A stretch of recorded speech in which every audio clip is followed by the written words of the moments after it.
President K Babu തത്സമയം ചേരുകയാണ്. ശ്രീ ബാബു, എന്താണ് താങ്കൾക്ക് പറയുവാനുള്ളത്? ആ ഭാഗത്ത് നിന്ന് താങ്കൾ അവിടെ ഇല്ല എന്ന് ഞാൻ മനസ്സിലാക്കുകയാണ്. പക്ഷേ ഇതിപ്പോൾ ഒരു പോസിറ്റീവായ ഒരു കാര്യം കൂടിയാണല്ലോ. ഇത്രയും നാൾ നമ്മൾ സങ്കടകരമായ കാര്യങ്ങൾ മാത്രമേ അവിടെ നിന്ന് കേട്ടിട്ടുള്ളൂ. മൃതദേഹങ്ങൾ തുടർച്ചയായിട്ട് കണ്ടെടുക്കുന്നു, ഒരുപാട് വിഷമിപ്പിക്കുന്ന ദൃശ്യങ്ങളായിരുന്നു. പക്ഷേ ഇവിടെ ജീവന്റെ തുടിപ്പ് മണ്ണിനടിയിൽ ഉണ്ട് എന്ന് ഈ ഒരു ഇന്ന് ഈ 4ാമത്തെ ദിവസം, ദുരന്തത്തിന്റെ 4ാമത്തെ ദിവസം മനസ്സിലാക്കുകയാണ്. അപ്പോൾ ഒരു ജീവൻ കണ്ടെടുക്കുവാൻ കഴിയുമെന്ന പ്രതീക്ഷയില്ലേ?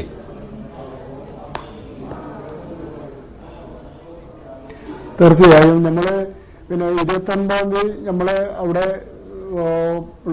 പ്രളയത്തിന് തൊട്ട് മുൻപ് ആ പ്രദേശങ്ങളിൽ ഞങ്ങൾ അവിടെ വില്ലേജ് ഓഫീസറും അതുപോലെ തന്നെ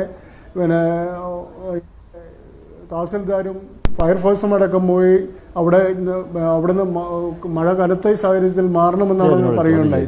അന്ന് രാത്രി തന്നെ 2 മണിയോടുകൂടി അവിടുത്തെ കുറെ ചെറുപ്പക്കാർ കൂടി ങ്ങളിൽ ഒട്ടേറെ പേരെ രാത്രി തന്നെ ഒരു സ്ഥലത്തേക്ക് ഭദ്രസകളിൽ മാറ്റിയുണ്ടായി.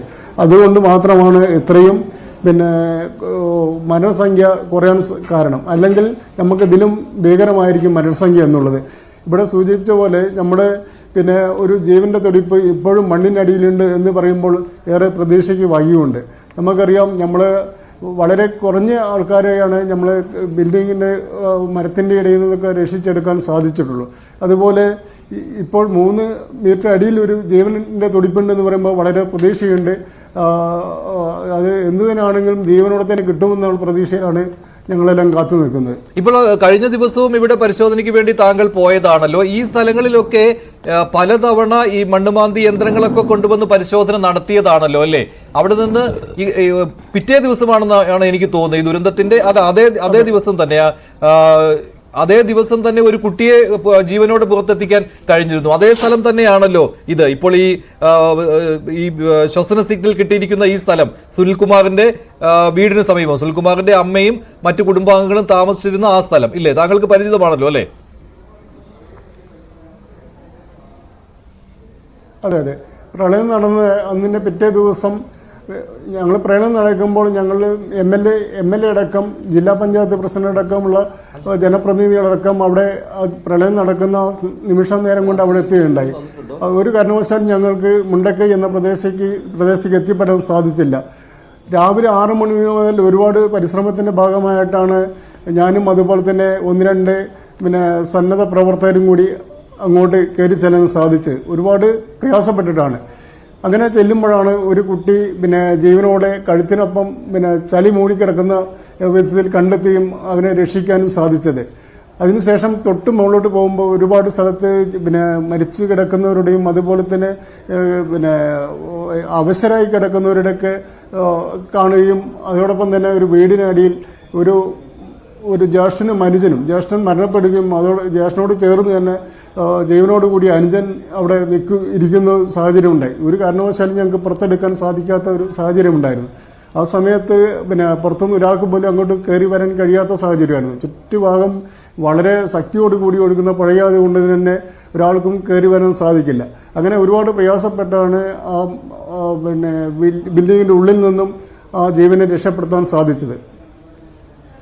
ഇതേ സ്ഥലത്ത് തന്നെയായിരുന്നു അവിടെ 3-4 കെട്ടിടങ്ങൾ അടുത്തടുത്ത് തകർന്നിട്ടുണ്ട് അല്ലേ? ഇപ്പോൾ ഈ സിഗ്നൽ കിട്ടിയ സ്ഥലം എന്ന് പറയുമ്പോൾ ഒരു വീടിന്റെ അടുക്കള, അത് സുനിൽകുമാറിന്റെ വീടിന്റെയാണ്. സുല്ലത് പറയുന്നുണ്ടായിരുന്നു.